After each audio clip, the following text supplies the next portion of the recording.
DA4A, the Patterson Foundation's Digital Access for All, an initiative that explores the efforts of multiple sectors working to enhance access to technology that connects people in ways that foster inclusion and well-being. Through the Digital Navigator Program, the Patterson Foundation is training people at local organizations to connect asset-limited families and individuals with opportunities to tie in the three essential elements: connectivity, devices, and skills training and support. Based on my experiences as a digital navigator, I really felt it was necessary to think of this training as something like a more formal process.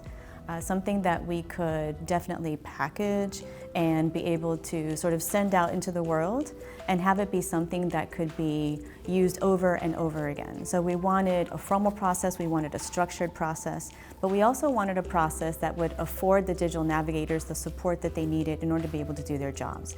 And I think that is what is unique about the Patterson Foundation's Digital Navigator curriculum. 3 organizations, Goodwill Minnesota, Unidos Now, and Women's Resource Center, stepped up, raised their hands, and became our pioneers, really leading the charge to incorporate digital navigation into every aspect of what they do.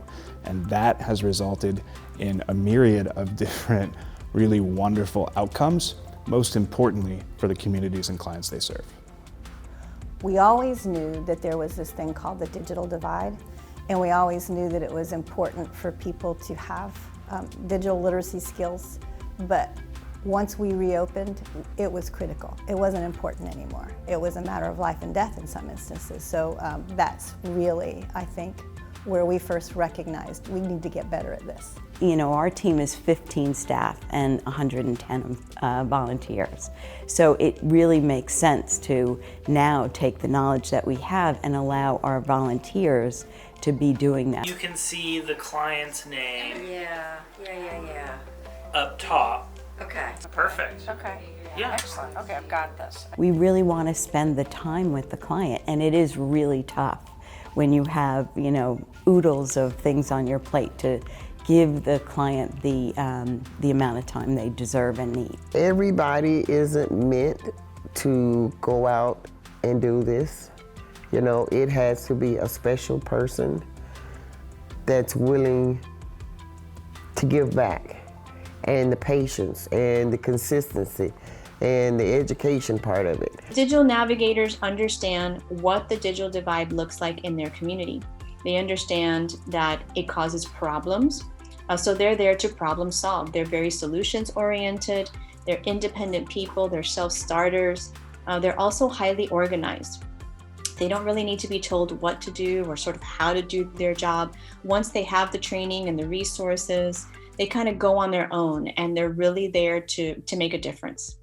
The reason that I feel so close to this as well is because of my family. My parents also don't navigate technology that well. And so with every single parent that I help, I see my parents in them. They act the exact same, they have the same questions. And so I have a lot of patience with them because I know what it's like because my parents go through the same thing. You know, sometimes I think you might question, like Women's Resource Center, we do mental health, we do career coaching. Where would a digital program fit in that mix? But our goal is to help, you know, women and families thrive. And today you can't do that unless you have digital skills. Everyone thinks because they have a device and they have connectivity and they use theirs for either remote working or at the office, that everyone has them. And what we've found out, especially through our relationships with 2 other initiatives with the Patterson Foundation, the Suncoast Campaign for Grade Level Reading and the Suncoast Remake Learning Days, not all families have devices. Not all families are connected, and a lot of families don't know how to use their actual device. Don't know how to go on the internet. They don't know how to do emails. It's very challenging for them. Because one, you had to set up an email for. Yeah, because they had no idea how to set up an email. Wow. So, and that's unbelievable, yes. in this day and stage, because it feel like somebody in the family should be to help them or show them. But if you get people that don't have time for their own people, then they got to reach out to someone like us. Our staff are much more confident. We got amazing training from the Patterson Foundation and Maribel in particular, so that they could feel confident about what they were offering to people. Things like security. What do our digital navigators need to know about protecting other people's data that they're going to constantly be in contact with? What do digital navigators need to know about technology? Because this is a trajectory. They're going to start working with people, but that relationship is going to endure for quite a while because we need to get them connected to internet.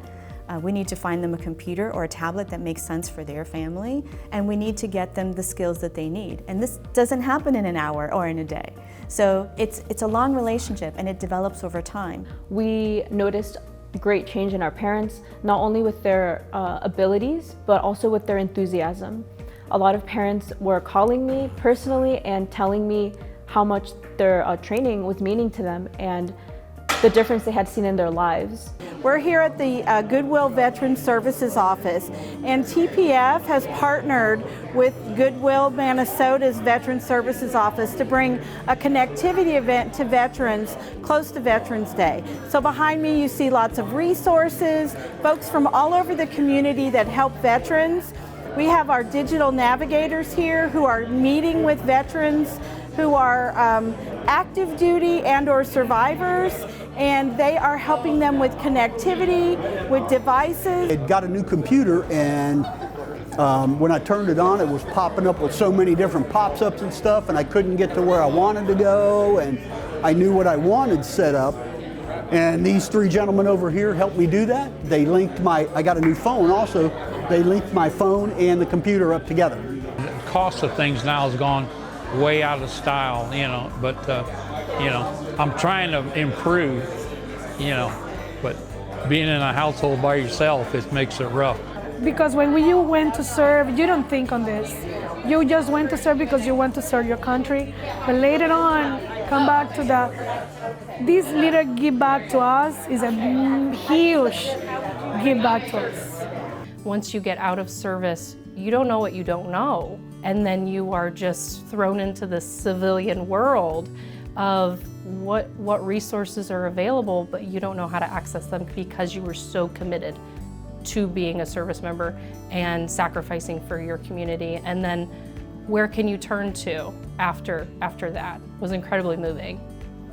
I go to the jails and we talk about job readiness skills there. And then you're talking about people who this entire technological revolution just passed them by. They don't even know where to start. But in the jail, it's shorter sentences, so you have people that are pretty savvy, and I can talk to them about potentially saving money on their internet when they get out. And as far as career source goes, frame that in terms of their career search. You're getting out. I'm here to help you get a job, but I can also potentially help you save money on the internet.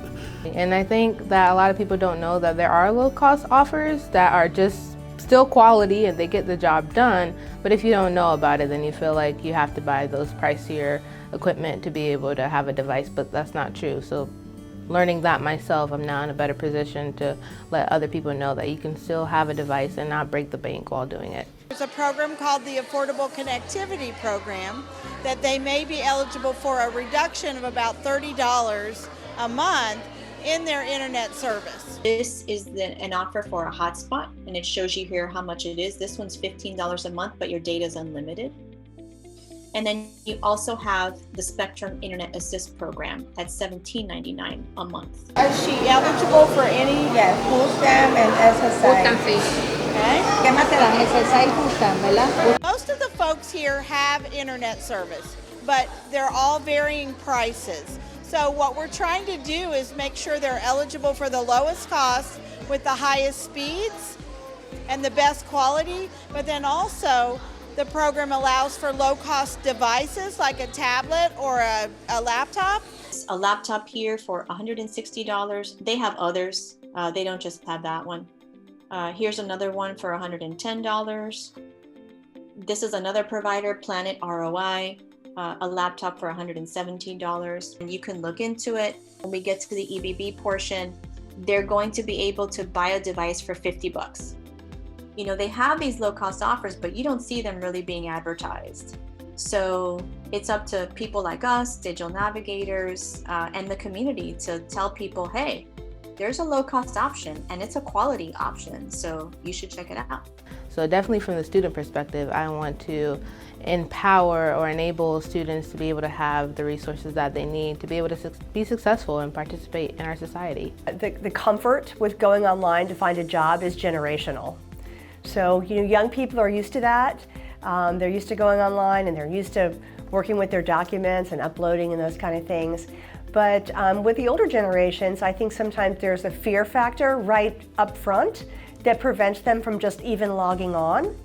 And then once they do log on, they might do okay as they start the initial process, but then as they have to start uploading and finding their documents in their own drive, it becomes more difficult. And I do think it's a challenge that makes people step back from looking for a job where they might have to use you know, the digital access. The anxiety of, oh my gosh, I can't connect, I don't know what's out there, my child needs things to do, we need to grow as a family and have family night, and I just don't know what to do. So when they can connect and they can engage with us and learn with us and have fun with us, you can see that joy come out in them. You're right, you're right. Yep, a little more that's it, a little more confidence. And it's that joyful stewardship piece that I think the Patterson Foundation really strives for. The ability to help navigate that for them, it's just wonderful. And then to see them use the computers and do things with it. So thank you for investing with us today. We're thrilled that we are engaged with you to make a better community. The Suncoast Digital Navigator Network, through the completion of 3 cohorts, has expanded to 8 organizations.